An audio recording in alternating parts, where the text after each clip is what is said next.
the the thumbnail is different. One sec.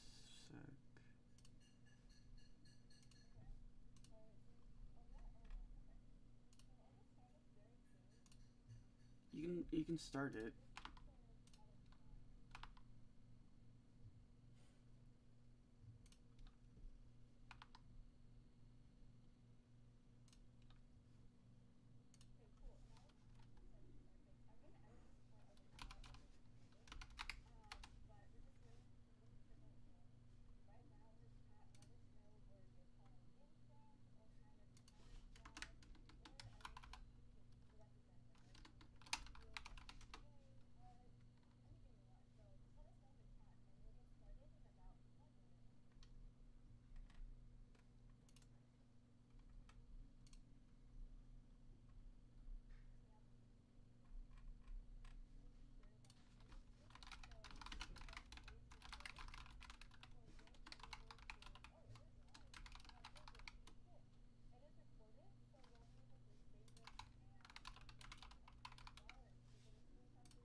Just throwing a dad joke, but let's fasten your seatbelts, buckle up because you are about to be blown away. I'm full of dad jokes today. I drink a lot of coffee. And let's go.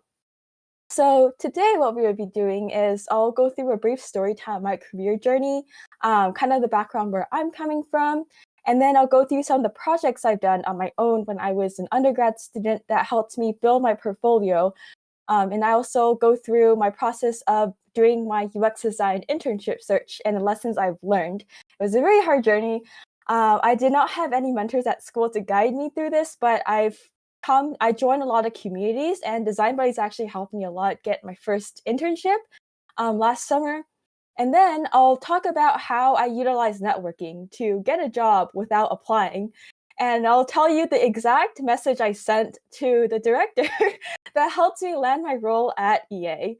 And I'll later talk about my intern to full-time experience and how I got that opportunity basically 8 months early than expected, and how I negotiated my offer, which you all should be able to negotiate. This is really important. And I'll talk about resources and Q&A. In the chat, if you're just joining, let us know where you're calling in from and what kind of industry or field you are in to transition to UX design and where you're from. And just a little bit about myself, I'm Grace. I'm currently a designer at Electronic Arts, where I work in the technology org, and I'm mostly on employer and player experience products. So not games, but enterprise products. So I get to work on a whole suite of different projects. I'm mostly a product designer, but I also do some graphic and visual design for ERG. So I'm really involved in employee resource groups as well. I'm also founded Design Buddies, and I lead the design of it. So where you're in right now, I created this when I was a small potato designer last year, April 10th of 2021. And for my education background, I actually studied bioengineering and computer science at Santa Clara University in the Bay Area. I'm actually a part-time grad student because I decided to take on my full-time role while I was finishing up grad school. And so it's probably going to take me like 6 years to graduate, but I'm just taking two units at a time so I can balance having a full-time job and doing Design Buddies as my 9 to 5. And I am currently in California, or the SF Bay Area. So was born and raised here, lived here all my life. And I also have, just for fun, I have an art business where I table at anime conventions, and I do a lot of social media and blogging. And also, as a disclaimer, all views of my own, this presentation, they don't represent any of the views of any of my employers, just for the legal side. So now I'll talk about the introduction. So before college, I wanted to become an anime artist in all throughout my life. In fact, I was that kid who just did not like school. Like, my parents would bribe me with video games, so I would actually try in school. I would never pay attention in class. I would just draw anime. Let us know in the chat what kind of anime you like and what game do you like. And I was just a kid who I thought I wanted to be an artist, but I also was an avid cross-country and track runner. So I had a big social media and blog called I Run Grace Pace. This is when I was high school, because I didn't really fit in with the rest of my school because all of them were really into studying and STEM, and I just liked art and running. So I had a blog. However, I came into college studying bioengineering and pre-med. This is because I was really, really into running, and I wanted to learn how to biohack myself to run faster.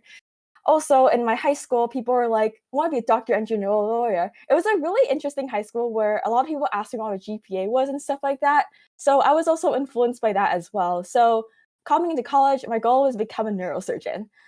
And after college, kind of towards the end of college, I started my art business where called Candy Leaf Designs, where I make merch to table at anime conventions. And I also studied, and I kind of, after deciding to not do the pre-med path in undergrad, I decided to focus on game design and computer science instead, which later led me into UI, UX, and product design. And I later found that I can make apps and websites as well. So I thought that was fun, so I decided to go into that instead of game design. And I also started Design Buddies and got really, really into community building during the pandemic. Oh, nice. I love all the animes you guys mentioned in the chat. Death Note is a great one as well. And so my past life, meaning what I thought I would be doing for a majority of my career when I graduated from college, was This is 2019, so I'm class of 2019 for undergrad. Before I started grad school, I wanted to become a game designer and developer. So I was really into like VR and everything. And so I interned at Intuitive Surgical, which they make the Da Vinci robot. And my title was VR robotic surgery game developer intern, where I made games to train surgeons to do surgery. And I also made a biology-inspired VR game. I also was a fellow at Girls Make Games, so really, really into gaming and VR, and using VR to teach people and everything like that. Oh, by the way, if this is full, make sure you watch in the YouTube channel. So feel free to keep plugging the YouTube link so people can join. Yeah, so you can join here. I'll fix the thumbnail later. And yes, so we are full, but if there's also a lot of people watching on YouTube at the same time. So this is Selfie. I loved biology. Like I love the stories that cells tell and how cells interact and how photosynthesis works. I thought that I would integrate my interest in biology and games to create games. So this is inside a chloroplast where chemical reactions happen and photosynthesis happens. And yeah, I love gamifying learning, but I realized that I love biology, I love the storytelling, but I did not like working in the lab. So more about that later. And so that kind of leads me into design. Like I loved storytelling and I loved biology as a concept. Like I'm just a fan of biology. Like I'm a fan of anime. But I did not like the lab work and stuff. And my favorite part of my lab work was to take photos of my cells and overlay them in Photoshop and make them look nice, not the actual lab work. But I'm a fan of biology. Like I still love science and reading about science. So now I'll go through my projects. So this is kind of like more. This is the place where I'll give you some actionable items to do to help build up your portfolio. That was like a common question I got submitted to help you guys build up your portfolio so you can present them during interviews. So this is kind of what I did. It sounds like a lot. I was just kind of curious and just tried out everything that was given to me. And I kind of got burnt out afterwards, but this is just what I did. So current life, meaning this is kind of like end of 2019 when I started my design journey to current. So I first took a free online design course that I randomly found on a Facebook group. And this helped me learn the fundamentals of design. Later, I'll have a slide with different course recommendations because the course that I took is not live anymore. But it was just this free couple-week online course where we walk through projects and stuff. And I also joined a lot of hackathons. So I would just join. This is before Design Buddies time, like end of 2019. I would join a lot of Facebook groups and some Slack groups. And this is where I would find out about hackathons. And DevPost is another way to find out about hackathons. Hackathons are great because they help you become good at collaborating with other designers, sometimes engineers especially, and sometimes PMs as well, and UX researchers. And I also did a bunch of design challenges. So these are like no-code hackathons. So I often find them. You can find these in the events channel and Design Buddies, where a lot of people post them. We also partner with other organizations to do design challenges. So these are just some I did.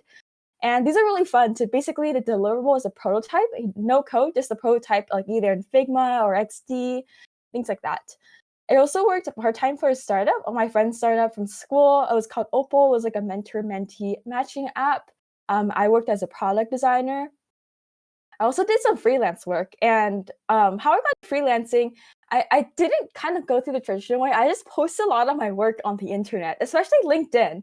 And so people would just reach out to me. So I did a bunch of, this is a product design freelance I did for a YC startup called Virtually. It's like an education startup. So I did freelance for them. And I also did some freelance.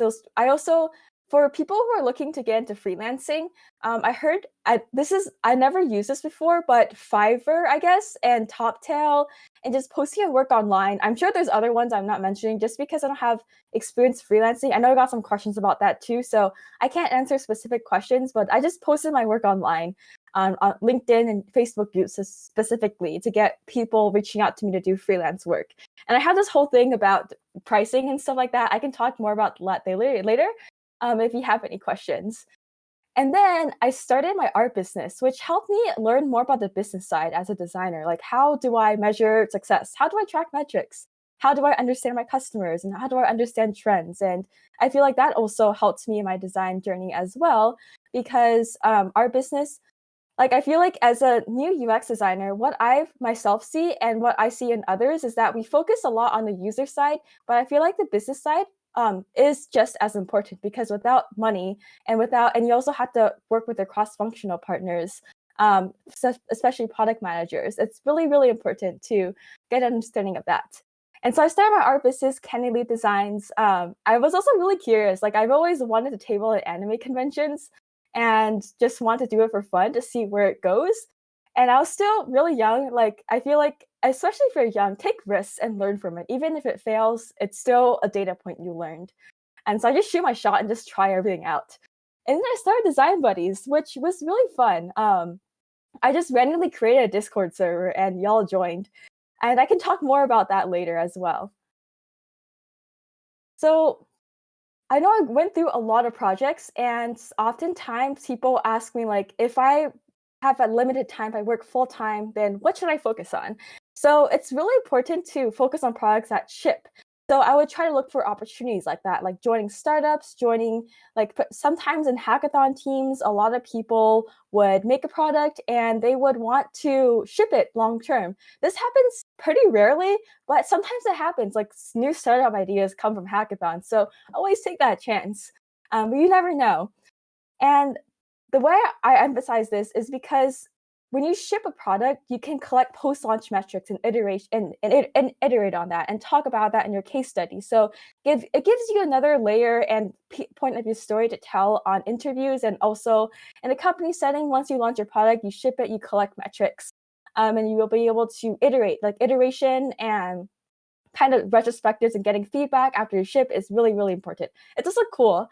You can point to the interviewer, like, say, like, hey, my app is on the App Store. You can download and check it out yourself too. But yeah, so focus on try to find opportunities where you can work on products that actually ship. Just because of these things, you can be able to talk about during interviews, and also kind of more mimics the real world setting.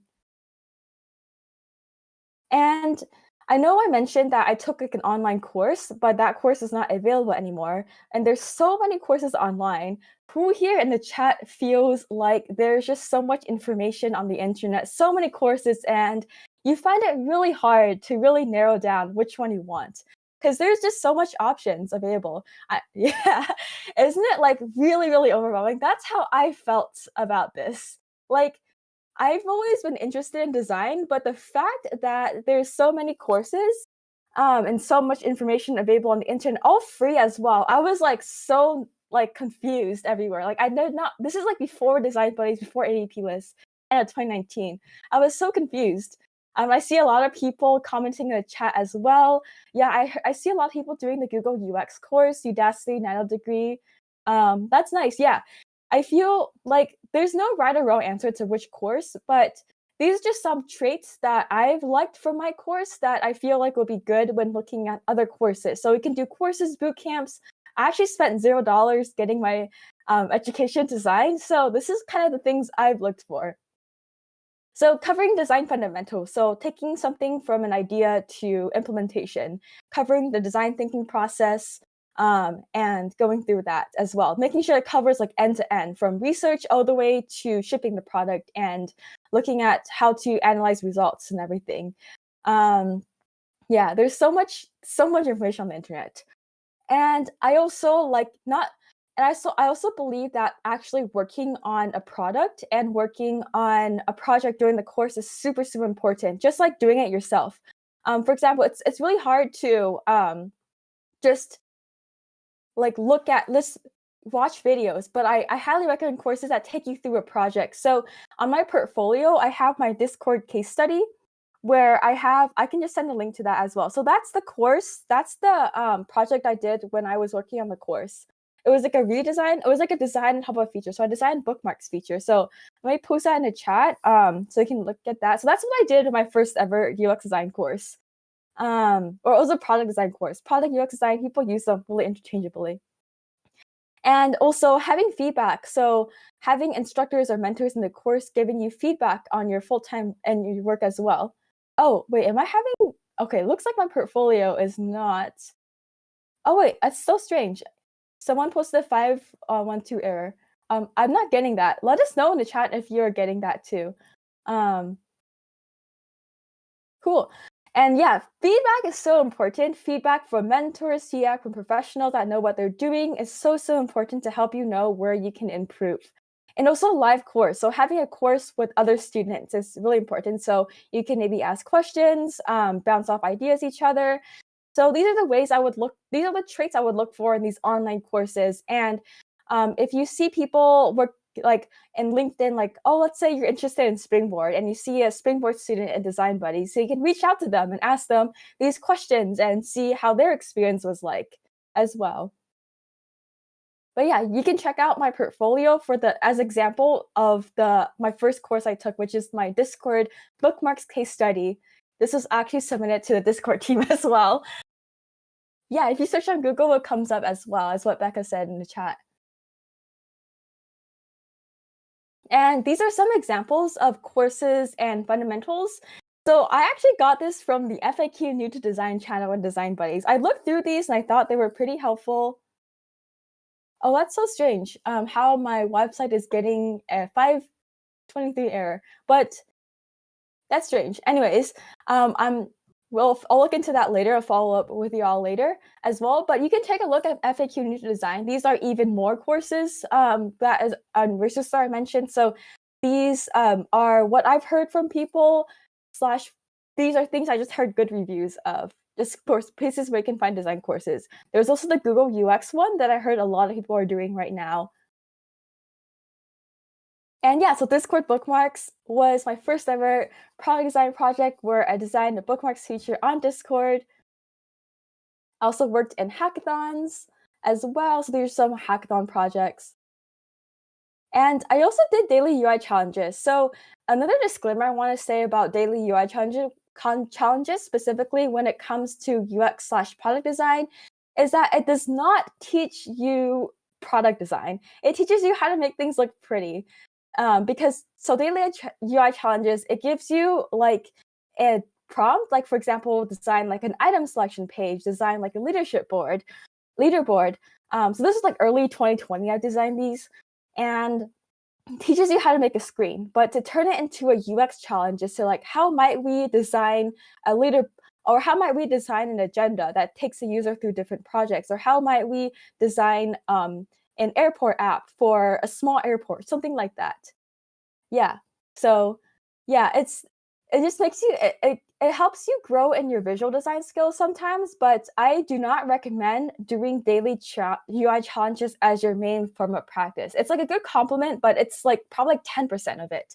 So don't stress too hard on it. I did it for like 30 days, not all days in a row, but yeah, just another disclaimer because I know that was a lot of popular thing when it comes to UX and product design.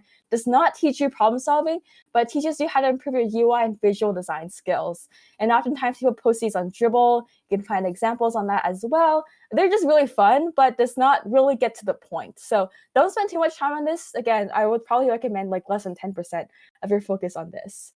I see a question in the chat. Did you do a hackathon before or after you taught yourself design? During, actually. So you don't need permission to actually do a hackathon. Just a great way to like really get familiar with the tools as well when you're doing design. So you can really do a hackathon and hop into any of these challenges anytime you want.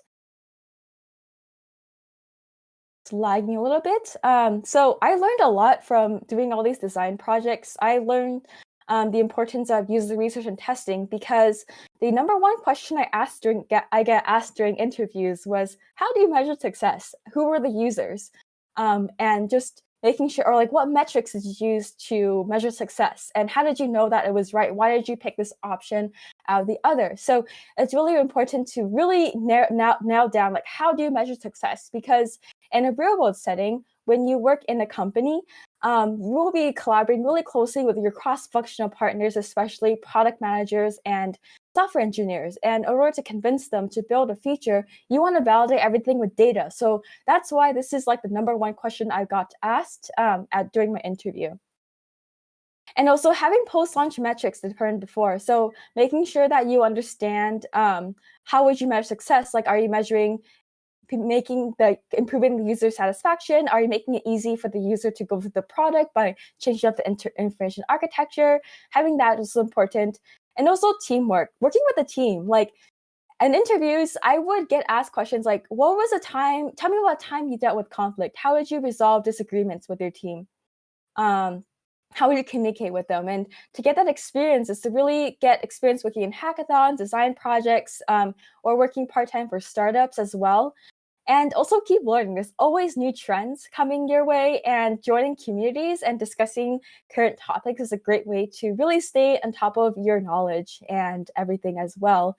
So never stop learning, always be curious and keep learning. And so, yeah, I started Design Buddies in April of 2020. Since then, we've accumulated over 21,000 members. We have a lot of things. You guys are already in Design Buddies, so you're welcome to use Design Buddies to learn design, discuss design, and vibe and hang out with other designers as well. And yeah, I never expected us to blow up to 21,000 members. We're actually the largest design community in the world now, because thanks to all of you for also sharing Design Buddies with everybody too. And yeah, thank you all for being part of my journey.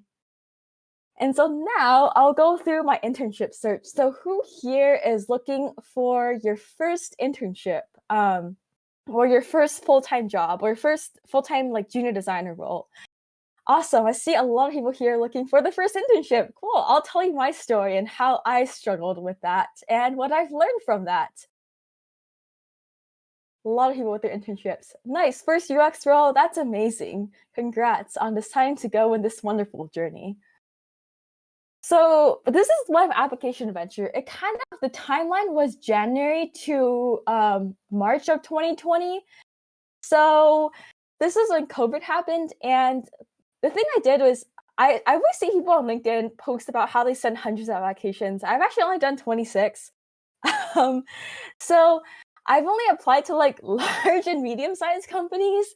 And so 26 applications, most of them I got ghosted, like probably by majority I got ghosted and stuff. So I did 6 interviews, through 5 final rounds, 3 rejections, and 2 COVID cancels. The stream is full. You can watch on YouTube as well. In the chat, feel free to just keep plugging the YouTube link. Yes, this is why we have streaming on YouTube, and you can use this chat to comment and ask questions.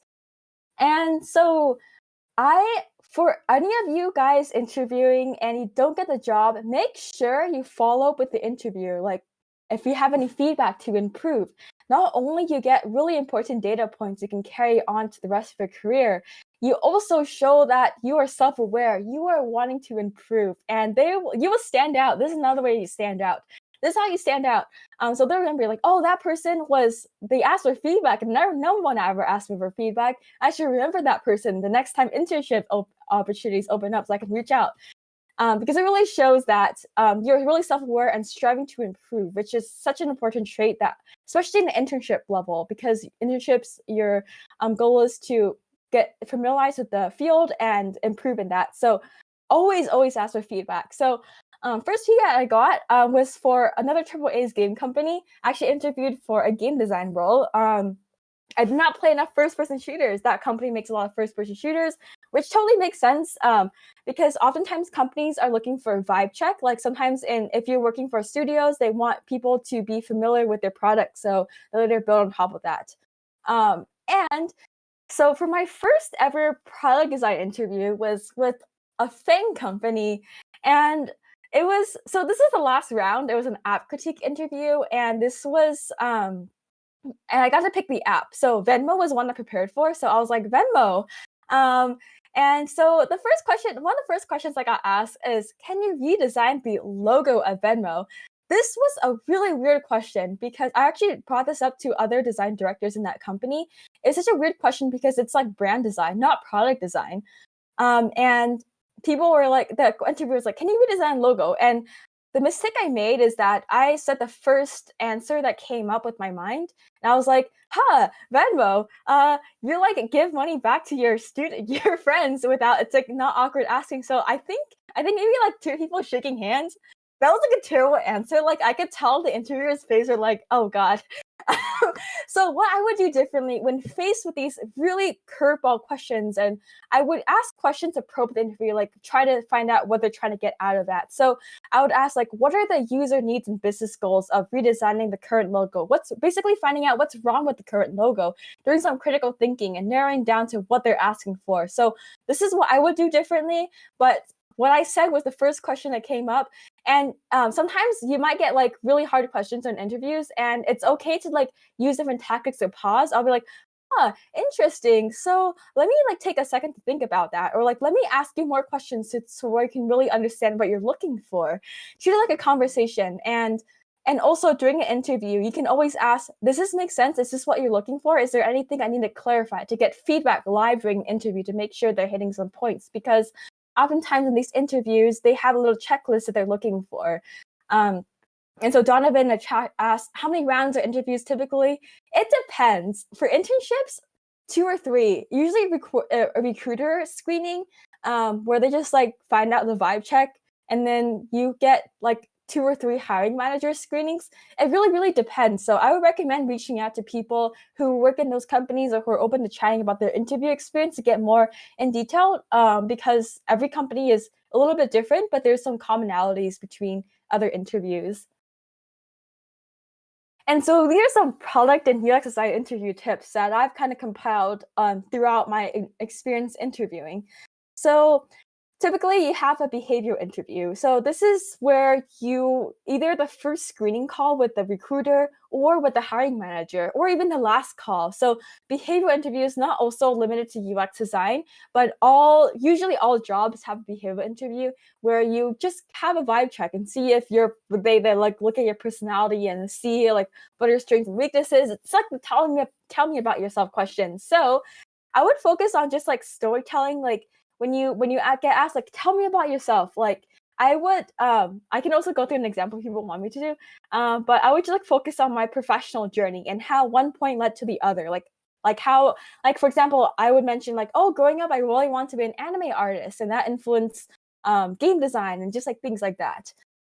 Also, another pro tip is that we're online, so we can have a doc open at the same time.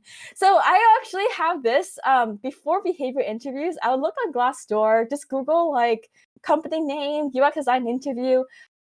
Oftentimes, if it's a large company, you'll find people with a Medium article written out about that. So I'll create a doc of the FAQs and just have it open at the same time. And if you want to look at the camera, you can like put the doc on top of the Zoom screen, so it looks like you're looking at the interviewer. But yeah, so it's an online setting, and the online setting you can do this. And also make sure you do some research in the company, look at the core values and try to incorporate that into your answers, but also making sure that don't like list all of them. Don't be cheesy, but really be true and honest and like what core values, and really emphasize on those in the interviews, because as hiring managers are looking for that and when they're interviewing. And yeah, so that concludes behavioral. For the next type of interview is portfolio review. So this is where you get asked to do a case study, like usually be prepared 2 or 3 case studies. I've usually only had time to go through 2 max. So for a case study, this is where you want to create a slide deck. You don't want to just share your screen and walk through your presentation, your portfolio page, but slide deck. I can also show some examples as well. So this is where you want to take the user through your case study and what problems you solve and what kind of design decisions. I'll have more about that on future slides and the next slide as well. But really emphasizing storytelling. So having a clear beginning, middle, and end of your portfolio review is super important. And the next type of interview is the app critique. This is where you really want to ask questions about like, why are we like really emphasizing on the business goals and user needs, because you'll be focusing on that during your job as well. So this is where you pick an app. There's some common apps like Spotify, Venmo, Snapchat, Google Maps, YouTube, Yelp that you'll be critiquing. I know Facebook does a lot of app critiques as well from my experience, just like looking at people's chats, design buddies. And Google also does this. It's like a UX design challenge. It's a bit controversial as well, but sometimes you're still given design challenges. And another tip you could do is just Google search examples. Like if you literally Google search Google UX design intern design challenge, you get a lot of results of people publishing the design challenge online. And sometimes if people get the job, you can see what they submitted because they literally publish it. So that's another pro tip. Just use Google everything as well. So that's another pro tip to do design challenges. However, I do not recommend publishing a design challenge online because then you may sign an NDA, but you can still Google it and people will find it. Just say it. It's available resource out there, available for everybody. So some portfolio tips to help your portfolio stand out. This kind of relates to the portfolio review interview. And this is a really common question I got asked through ADPList. So I made a whole slide for this. So who here feels overwhelmed at the thought of making a portfolio? It seems like a lot, right? I was so overwhelmed when yes, I can totally relate with all of y'all. It feels like there's so many moving parts to it. And there's so much like nuances and things that recruiters are looking for. It's so hard, right? So I like to just think of MVP, like minimal viable product. What would I have in my portfolio? And so typically you have a landing page, which like it's like a welcome to my portfolio, and you have some case studies. And then you have case study pages, and then you have pages for your individual case studies, which is about 2 or 3, and then an about page. So to break it down, probably like 4 or 5 pages max. So that helps break it down. And then bonus, you can have, if you have other side hustles, if you like other creative things like photography, illustration, dancing, music, you can have a playground section to talk about your outside interests. There's a lot of, it's a bit controversial, a tiny bit, but from my experience talking with hiring managers, having a playground is good because this is how you stand out. Like, it's not like that person, like, it's like this designer is not only a product designer, but that person also likes music. And that's how people remember you and stuff. It's another way to stand out. It's like creative but non-design projects. You can also talk about your design story, your about page, having a media, have a blog as well, and more. So you can look at my portfolio for examples, but MVP, if you're feeling overwhelmed, just focus on your landing page. This is the first thing recruiters and hiring managers see. And then your case studies, making sure they're in depth and go through storytelling, and then about page, just a little bit about your professional background. So oftentimes people just copy pasta from their LinkedIn. And so storytelling and case studies, this is where you really want to show process and decision making. So what is storytelling? So storytelling has a lot of beginning, it has different parts of story. So you have a beginning. So make sure you're covering all this. Like, why are you doing this project? What problem you're trying to solve? Who are the users? And how did you know that this was the problem you want to solve? And also mention your role in your team. This also shows that you're collaborative people. And in the middle part, show your processes, what iterations you went through, what are the pros and cons, and how you tested this out. And the end, state your impact, like how did this overall improve user needs and business goals, the outcomes, constraints, and what did you learn from this project? Super important. Lessons learned is also a great thing people look for. And also, you can incorporate personal branding and expressing your personality. So I do this by having like a style guide. So all these blue colors, I also have these in my portfolio. So if you notice, like my slides are a little bit similar to my portfolio. I use similar fonts like Poppins and Open Sans. And I have these on my slides as well. So, and I also have the same fonts on my resume. So it's another great way to like take your personal brand to the next level, to have everything cohesive with each other. And so another question I got asked commonly in ADPList is personal branding. So what is personal branding? It's basically, how do you want to make people feel when you show up? What do people say when you leave the room? So think of brands like Nike, like just do it. Like in McDonald's, I'm loving it. So like taglines like that. And you can use these practices to incorporate into your personal branding as well. So it's basically, how do you stand out among the crowd? And how do you communicate your personal brand? So I can use this as having common style guides, social media. And I like to also do this by just doing things and telling people, talking about my experiences online. I have a whole presentation on this. If you want, I have a feedback form at the end of this talk where you can submit feedback and let me know what topics you want. So that's a whole other presentation I can go into as well. And yeah. So basically focus on storytelling and the problem is I would do during interview. So I have some more slides, and if you have any questions, let me know in the chat. Otherwise, I'll go through networking. This is how I got my job without applying. So complete your LinkedIn profile, making sure everything's filled out, and engaging with the community. So I actually post a lot on LinkedIn. It's actually a really wholesome place, actually. So you can post some stories, lessons learned, goals. So if you're who here feels nervous about posting on LinkedIn, actually? Like LinkedIn seems very scary, right?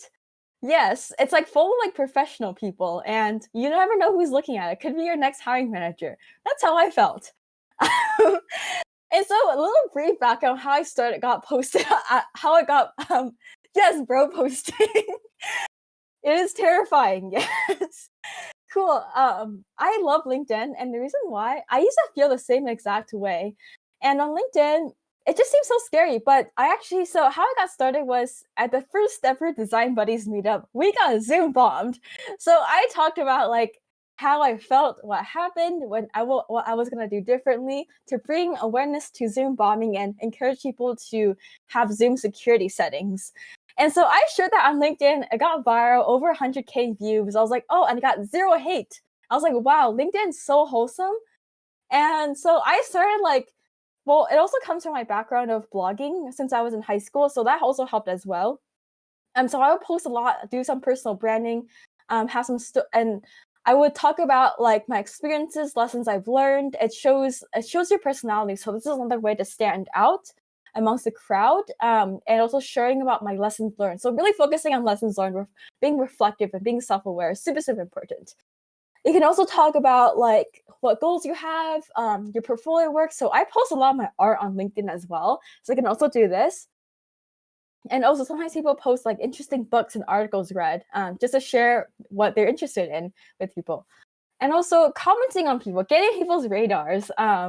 This is how I actually remember people. Actually, when people comment on my posts, that's how I really remember them.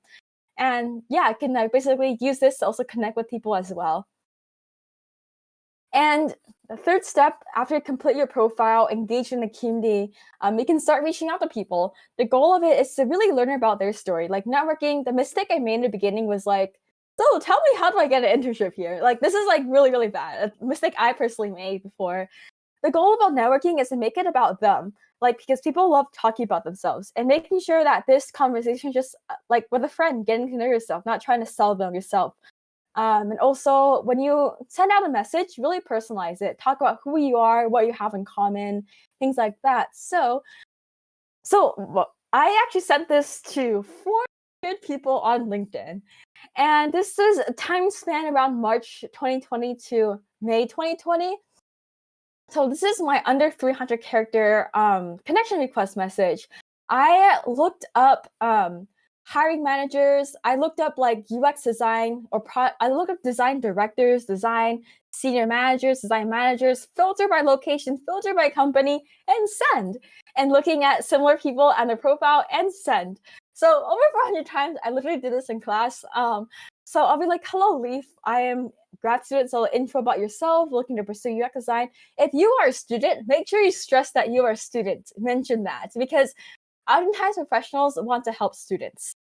And like make it about them. Like, I would love to learn how you got to where you are today, and just like learn about their journey, because you'll find out information that they personally use that probably not Googleable.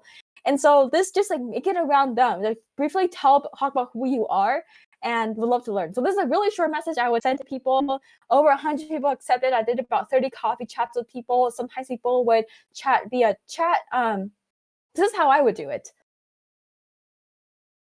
Oh yeah, feel free to plug your LinkedIn like in the chat. Connect with each other, definitely. Connect with me as well. See you in the chat. And also, yeah, so this is kind of after I reach out to them for a chat, I would do an inferential interview with them, or just a quote unquote coffee chat. Who here feels really nervous? Who here feels really confused about like when you have a coffee chat with a designer? Who here feels really confused about how what to chat with them. Like, let me know in the chat. Because oftentimes I like to treat it, like it's kind of like coffee chat style, where you just want to get to know them. And I guess like maybe you can plug LinkedIn's later because I want to see the questions as well in the chat. Love how you guys are connecting, but also don't want to miss any important questions that come up in the chat and any feedback. Yes. Yeah, so sometimes you just don't vibe with people, and that's okay. That's totally normal. Nothing wrong with you. So just like treat it like making a new friend. Basically, find things in common, connect, and ask really specific questions. And people love talking about themselves. So more on that. So I like to prepare ahead of time, take at least 10 minutes to really dig deep into their LinkedIn profile and their portfolio to ask some questions. And I would like to start off with like, how did you get into design? Or like, I see that we both like ran cross country track. How did the things you learned from sports help you as a UX design director today? And yes, Corey, yes, to Corey's comment, please plug your links and self promo. I want to make sure that I don't miss any important questions that come in the chat, and make sure that these don't get lost in the chat as well. Thank you very much. And yeah, so back on that. So I would like to also ask like, what are some of your favorite projects and lessons learned to get some insights about their company and what kind of projects they've worked on, and what are your career goals? Just curious, because I would ask like a design director, like, what are your goals? And I'm like, oh, I want to be a VP. I'm like, oh, cool. And just like if in case like I was interested in like design leadership, I could also reach out to them. And oftentimes these all won't lead to jobs, but these lead to lifelong mentors that I can also reach out to. So I actually have a lot of mentors outside of my company that I regularly reach out to for advice, such as like salary negotiation, things like that. And main point, don't sell yourself, make it about them, because people love talking about themselves. And so I can also join communities like Design Buddies to connect with people. I'm going to go a little bit fast because I want some time for Q&A as well. Definitely, if you have questions in the chat and they're relevant, post them and I'll answer them too. Some takeaways: don't be afraid to ask for information interview. Like, don't be afraid to slide in someone's DM, say like, hey, I love your background. Would you like to chat? Or like, we have such similar backgrounds and I'm trying to get into your field. Would you love to chat? But just making sure you're clear about your intentions. Just say, don't be like, hi. Like, do not do that. Don't send messages like, hi, but make sure your first message really, first impression is a lot. Like when people message me hi, I don't respond because I have a lot of messages. And if you don't get to the point, just like busy professionals, they don't respond either. So make sure you be clear about your intentions. Just say like, don't go like, I just want to chat. But also be clear, like, I want to chat about how I want to learn about how you got to where you are today, your career journey, because I strive to go into that field too. So make sure you really, really be intentional when you're reaching out. And don't ask for a job. If you ask for a job, you get advice. If you ask for advice, you get a job. So big mistake I made in the beginning was I asked the other person, what traits do you look for in interns? That was like immediately a put off. So that was like probably like my second coffee chat. So a mistake I learned from. And also focus on storytelling. Like, don't like, so another mistake I made was like, oh, hello, I'm Grace. I run like a 21K design community. And it kind of made it like less personable. So I would like flex less and just like focus on impact. Like talk about like why I started Design Buddies. And I'm like, oh my God, like look at how many followers I have. Like, this is not a job interview, and make it look more salesy. And also make sure you follow up with people, like say thank you, and also follow up items like thank you for taking your time, and update them regularly. It goes a long way. And so now I'll talk about my intern to full-time experience, and I'll go through this fast to make sure I have time for questions. Oh, so in the chat, how do I keep connections with mentors and connections without sounding too intruding, disturbing? Yeah, I like to update them every few months to see where I'm heading at. And just say thank you. Just want to check in, or happy holidays, see what you're doing. So I actually have a CRM, like a spreadsheet of people. Yes. And yeah, on to this part. So I actually did 2 internships at EA. I did the summer and fall one, where I worked on the experience design team under a technology org, and I worked on different projects under player and employee experience and design systems. And yeah, so a typical week, we have all these fun activities as well, typical to every internship. Well, I guess similar to other design teams as well. We also have team social, like team all hands, critique, happy hour, one-on-ones, collaboration with cross-functional partners, intern and ERG events. So I learned a lot at my internship. So I'm gonna get to the questions towards the end as well. So it logically flows for those watching the recording later on. And so I learned a lot about this is my first ever internship. I would keep asking why, like why this, why that, why this flow, why are we doing this feature, why are we doing this, how do you measure success? This helps you really design correct features, also shows that you have really good critical thinking skills. Design for scalability important. And so these are just some things that I've used that helped me stand out and get my return offer like 8 months early. And so I would ask to help out. So oftentimes I would actually finish my tasks early, and I would like say like ask my teammates like, do you need help on your project? This helps you like get more experience and also more visibility within your company and team. And also document everything. So I actually have a doc of like everything I did that day and all the meeting notes I have. So I have documentation, like learnings, accomplishments. This helped me negotiate my offer a lot, actually. So document things to make sure that you are on track, and also having a file so you can use as evidence where you can negotiate from. Also have people vouch for you, super, super important. And communication, so making sure, just like general communication tips for all meetings, repeating and firm instructions. So but after the end of meetings, I would say like, oh yeah, so the action item for us is this, and we'll think about this next time. And also networking within the company, because sometimes you'll find a lot of opportunities elsewhere as well, in case your team did not have headcount for you to come back. So really expand your network. And this is how I got to know a lot of the game studios and stuff as well, because I was just like curious about what they do. And so now I'll talk about full-time. So kind of factors that played a role in my full-time conversion that based on feedback I got is personal branding. So I post a lot on LinkedIn. So posting on LinkedIn was a way for me to really gain visibility, because so people making the decisions to continue on full-time are usually VPs. Like VPs ultimately have to sign the contract, and VPs are really busy, but sometimes they hang out on LinkedIn a lot. So it's a really subtle way to really get on the radar. And also HR is on LinkedIn all the time as well, recruiters. And so that's why I post a lot on LinkedIn as well. It also helps, and also helps gain visibility for you in the company. And oftentimes if you want to get promoted, like my full-time conversion was a promotion, you want to get on people's radar. You want people to know who you are so they'll know. Also, my manager initiated it 8 months early, so I didn't expect. But this is what happened. And I also negotiated. Oftentimes people want you to negotiate. They expect you to negotiate because it shows that you stand up for yourself. And having these negotiation skills are super, super important, even on the job. Like if you want to negotiate, like working with cross-functional partners, like you want to negotiate with your PM to design a really important feature on the user needs, like PMs are usually focused more on business side, but designers advocate for the users. So if you really believe that this feature is really important for the users, you want to be able to negotiate with the PM to really implement that and do that and bring in evidence and how improving the user side helps the business side as well. And also negotiating with your software engineers. Like I just say, like they're like, oh, I don't want to code this. It's too much work. And you as a designer, you advocate for the users. And you're like, this is a really important bug to fix. Otherwise, the users will be confused, and this is not aligned with the rest of the product. They will lose trust in the product and end up abandoning it. So really using these skills, your design skills, and advocating for the user to negotiate is so important. And showing those skills, not only negotiating your salary, but negotiating with people on your team as well to make sure that you're advocating for the users on the job too. So important. And you don't need to ask for permission to negotiate, just do it. And I have more on that if people want to ask questions at the end. But yes, I'll share some resources as well. And so these are just a compilation of design resources. They're all in FAQ New to Design in Design Buddies, and some applications that I like to do. And yeah, I learned a lot of life lessons throughout all my journey. Don't feel free to take risks. Like I took a lot of risks when doing all my career paths. The worst case is you fail, it's a learning opportunity. And don't listen to people who tell you can't accomplish something. I have professors telling me like, stay in your lane. You're doing engineering. Like you're wasting your time in design. Don't do that. So yeah, you know yourself better.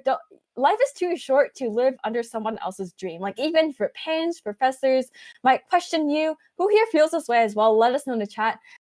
Feels like you can't do design. Like don't listen to them. Don't listen to people who tell you can't do something, because you know yourself better. They're wrong, and it's not your job to please them. Life is too short to really please them. And advocate for yourself, because at the end of the day, it's your life to live. And don't waste your time, and you don't owe people anything. And also balance is really, really important for long-term success. Like I learned throughout so much experiences is like burnout is so real. Like you never like sometimes you feel like you are on a roll. It's like you're invincible. And then you hit a point suddenly of burnout. So make sure you really take time to do something that makes you happy every day. And yeah, so make sure that you enjoy every day and take some time and don't burn out. Like if you're feeling burnt out, communicate with your team, and people are usually really understanding. And my team at EA really values mental health, and that's the thing. That's another one point that kind of drew me into accepting a full-time offer is that they really, really they really care about people's mental health and stuff, and super, super important when looking at teams because when you're interviewing, you are also looking at them and interviewing them at the company as well. I hear so many stories of especially young designers, interns, junior designers just want to do everything, but your mental health is so important because it will bite you in the long run. It will just come all of a sudden and you won't feel it. Suddenly it will just come at you and you just don't want to do anything. So really make sure you have balance in your life. Do something happy every day that makes you happy every day. And with that, I'll take some questions. Feel free to connect with me on any of my social media platforms. And I'll really appreciate if you guys leave a nice review on my ADPList profile or LinkedIn, can copy pasta that. And I will be taking some questions in the chat. I've seen some already in the chat.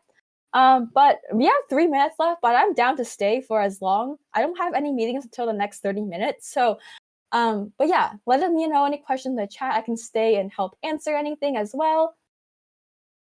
Yes, Jess, learn to say no is such a great skill because at the end of the day, you need to make sure please yourself first. Because if you don't help yourself, you can't be helpful of anyone else. So learn to say no is important. So Ida asked, any advice on getting remote internships? Yeah, I guess so. It's the same as I approached regular internships as well. It's the same way, but just the Zoom interview tips. Putting the FAQs and behavior interviews on top of the Zoom screen so you have that to refer to, but you look like you're looking at the interviewer is another pro tip I would give for remote internships. What type of biology projects and assignments was most memorable? Not from my school actually, but my game selfie on my portfolio. You can check it out below or above my portfolio link. And yeah, if you asked a question before it was not answered, feel free to drop it in the chat again. I have some time. I have like 30 minutes, so I can help just answer anything just to be helpful. Several people are typing. Okay, cool. I'm gonna scroll up. Oh, Cloudflare is currently down? Oh, okay, that's really interesting. But I will be sending a follow-up email to everybody who's signed up via ADPList. And I'll also send the email in here as well in case you guys do not sign up in that. And for YouTube, people on YouTube, you're actually in Discord, so all my questions are coming from Discord.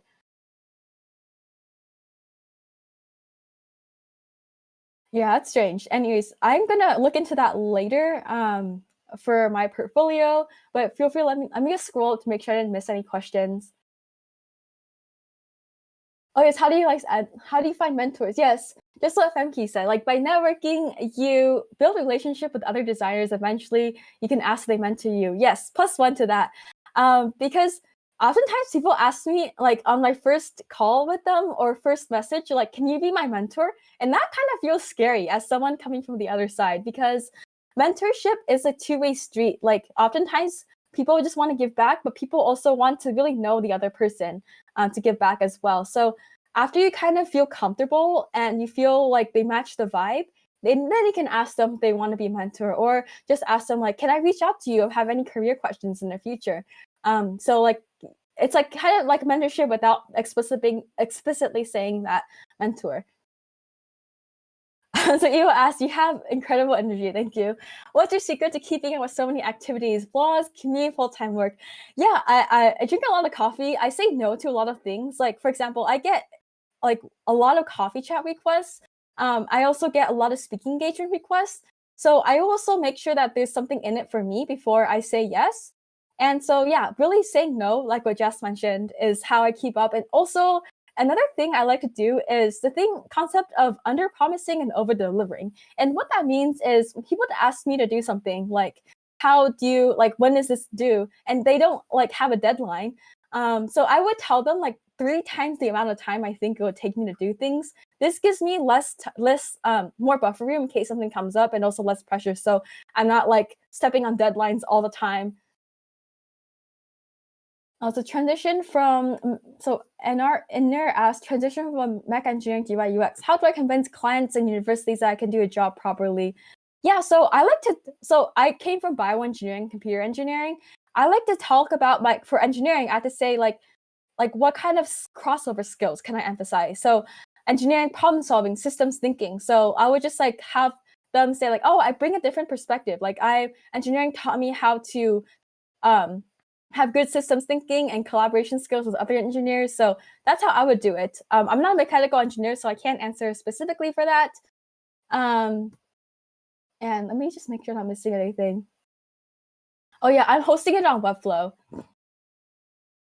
And Gautam, I'll make sure I didn't miss anything. Oh yeah, we also have an affiliate link for Webflow. Make sure to sign up with that if you want to support Design Buddies as well. And so Gautam asks, what tools do you use for your daily task? Number 1, Google Calendar. Like if it's not on my calendar, I'm not doing it. But at work, I use Outlook. So for like 9 to 5, everything's on Outlook. For everything else, it's on Google Calendar.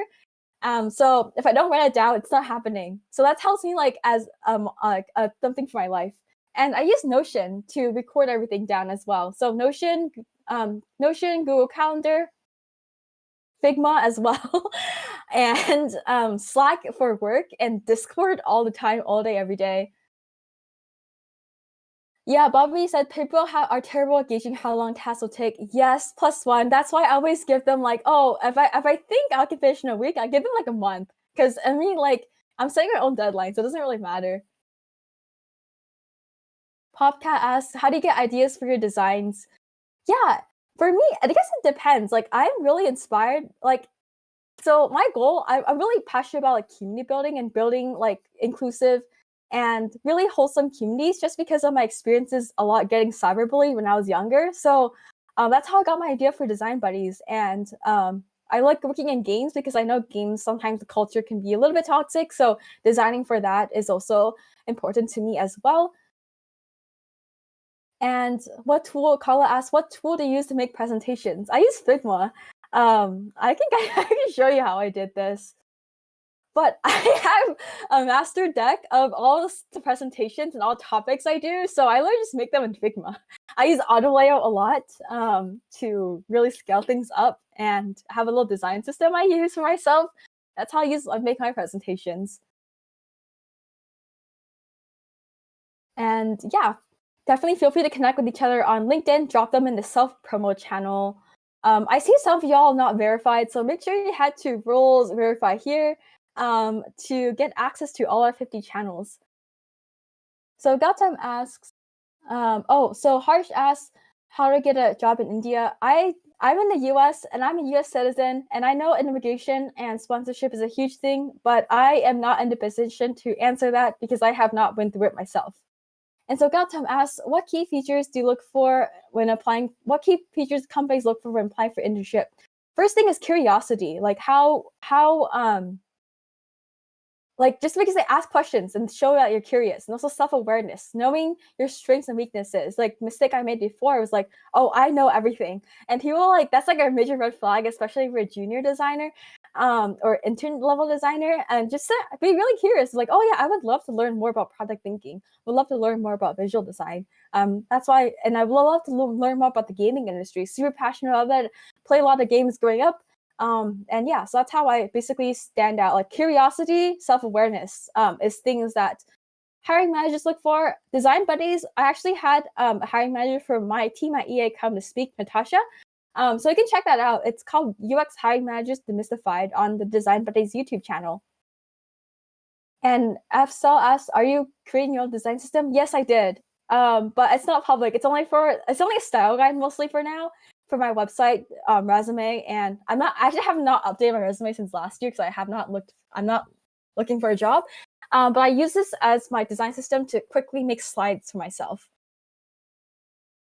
And so does past experience matters if they don't match up the role we're applying for? It depends. So I would only talk about my internship related experiences.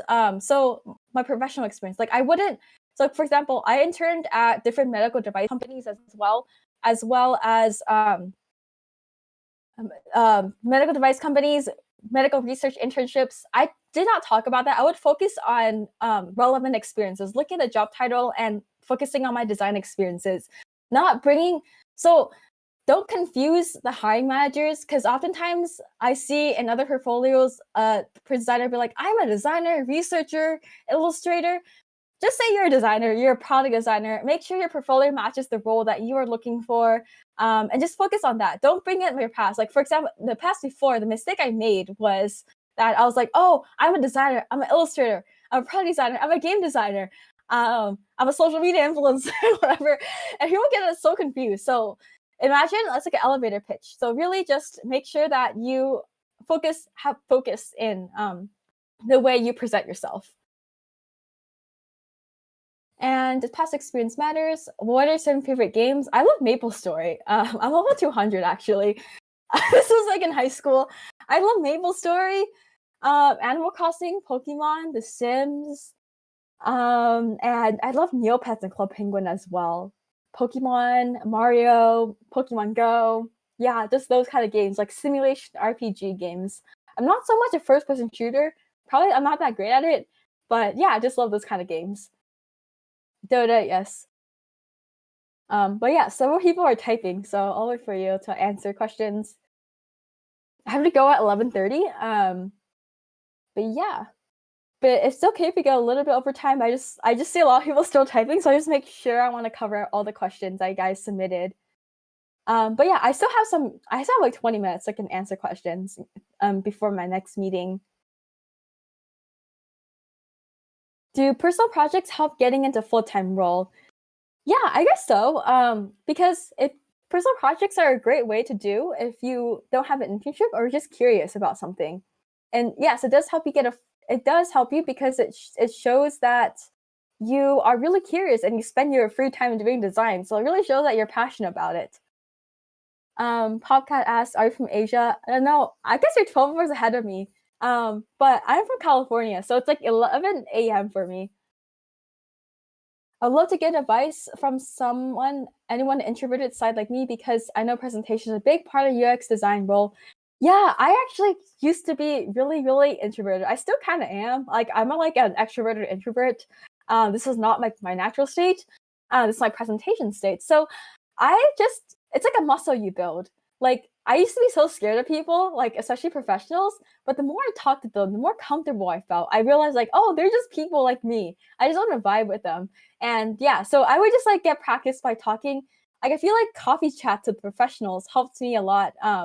And just knowing more about myself and knowing more about how they the topics they mention. And so I feel like coffee chats helped me get really comfortable talking to designers during interviews. And so Afso asks, can you share what's your design process? Another it depends questions. It really starts with the problem and really doing a lot of research to understand the problem and validating it and doing design and kind of like having different solutions you have and getting feedback and iterating. So that's a whole other process for another presentation I can do. I'm actually going to send the feedback form. I forgot to send that before. But yeah, I would love like any feedback you guys have. And so I'm going to send the feedback form as well. I'm going to send this in email, but feedback. So would love, really appreciate for you all to fill this out later, but I can take some time to answer all the questions. So anyways, will you please repeat what you said regarding jobs? Thank you, how to apply. Yeah, I recently went through that during a presentation, so you can watch through the recording. This is recorded. And yeah. What are your tips for improving UX copywriting skills? Yeah, so UX copywriting is not my main focus, but for all skills, I would love to ask for feedback and how to just like ask for feedback. Does this make sense? Or even ask for a UX writer, like, can you look at my portfolio? Like, would love to get any feedback from you. So that's my tip on improving, and looking at other examples of portfolios on like Best Folios, or other people's portfolios is another great way to see how they write. And also another resource I would love to give for UX copywriting is this website called Hemingway. So Hemingway makes sure you're for UX writing. So Hemingway, make sure your writing is on grade 6 level, which is your goal. These hiring managers are so busy, they don't want to read like an academic research paper. So plugging your text to Hemingway, making sure you don't have any run-on sentences, making sure that it's good to read for a grade 6 level, important for your case study. So use Hemingway, not sponsored. I just use that a lot for my LinkedIn posts as well. And yes, Bobby asks, yeah, you can also work for nonprofits if you want to support. ADPList actually has Design for Change. I'm going to help ADPList plug that. So Design for Change is by ADPList, and they have design for nonprofits. And this is a great way to do that, to find actual like impactful projects you can do that actually supports causes, real world causes that you can also put on your portfolio too, and be able to talk about that in your interview. Yeah, volunteer also helps a lot.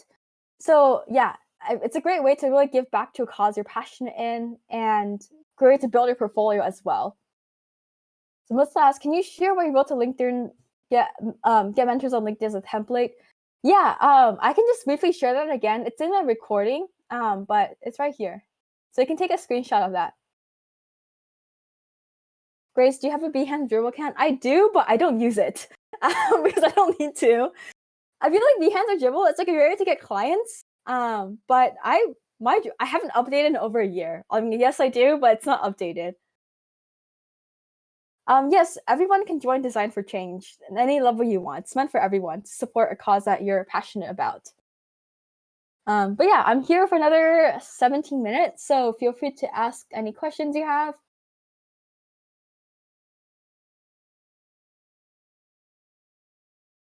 I'm gonna scroll to make sure I didn't miss anything too. I know there's a lot coming in, and I had a lot to cover.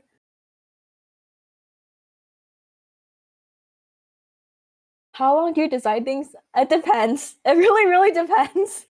For daily UI challenges, like 30 minutes. For a full-on project, like a few months. So depends.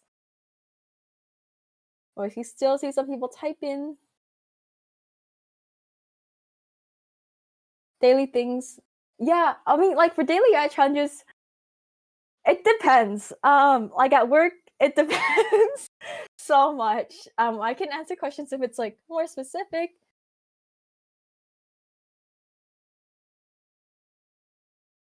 Can you tell anything related to workshop facilitator? I guess are you looking for like, I guess in the company setting in a workshop, you would be collaborating with like, I guess a branding workshop, or like would love more details on my questions. So Carla asked, what part of the project takes longest for you?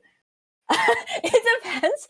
Sometimes it's like user research because you have to analyze a lot of data, and sometimes it's like iteration because you get a lot of feedback from people and keep iterating, making sure you're solving the problem right. So I feel like research is important as well.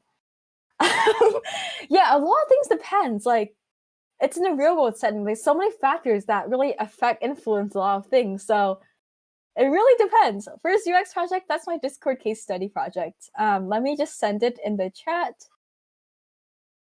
So Discord bookmarks is that. How long would it complete 3 project UX portfolio? It depends. I really can't answer that because it varies so much. So I really can't.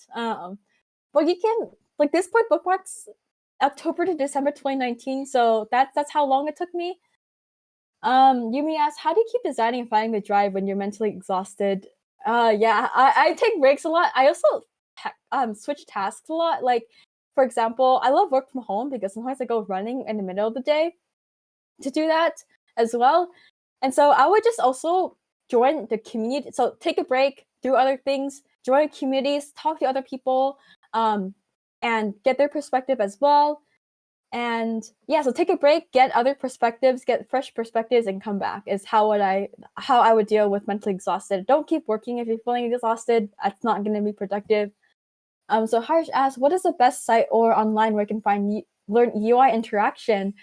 I would just kind of look at Mobbin. So Mobbins is like a collection of Mobbin.design. So this is like a collection of real world examples of UI interactions where you can look at. Well, I just like look at real world apps, see real apps, not Dribble, but real apps. Dribble is not real life. It's made to look like it's really pretty and really attention grabbing. So there's that as well. So mobbing is good to look at real world patterns. Oh yeah, fake clients is a great way to get challenged as well, as what Popcat shared in the chat. But yeah, 15 minutes left. If anybody has any other questions as well, this is all recorded, so you'll be able to view any of this afterwards as well.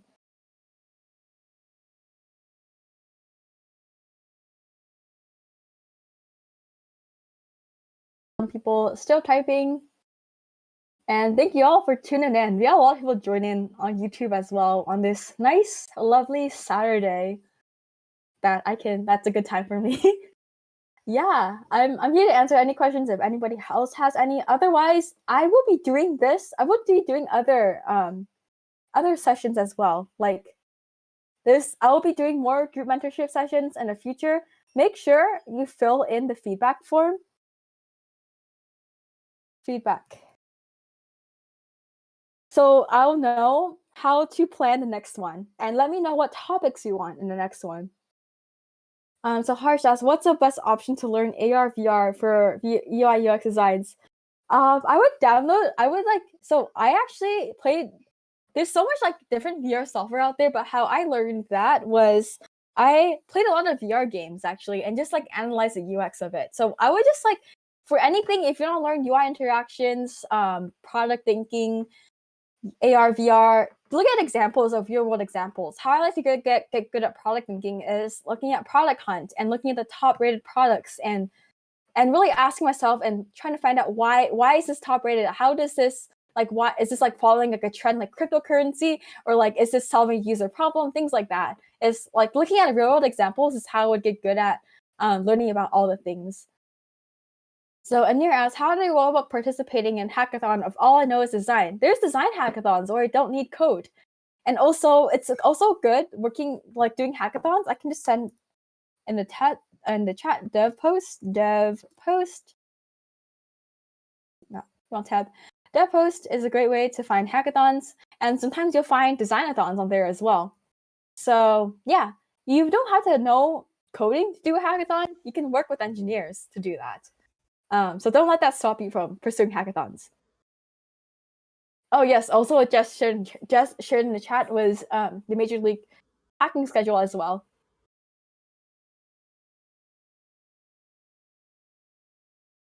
Check YouTube if there's any questions.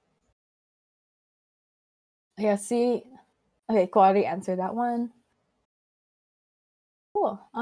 If there's no more questions, I will conclude this session, and I will see you at the next one. Make sure if you find this helpful, I would love a review on my on LinkedIn and my ADPList profile. That will really help me know that what I'm doing is really helpful and encourage me to do more sessions as well. Would love the reviews. Oh yes, I love the preview on that as well. Yeah, thank you all, and feel free to just DM me on any of my social media platforms. I'll plug them again so you can contact me. I'm a bit slow on like LinkedIn and Discord because I get a lot of messages, but I have other ways you can reach me as well in case you have any further questions.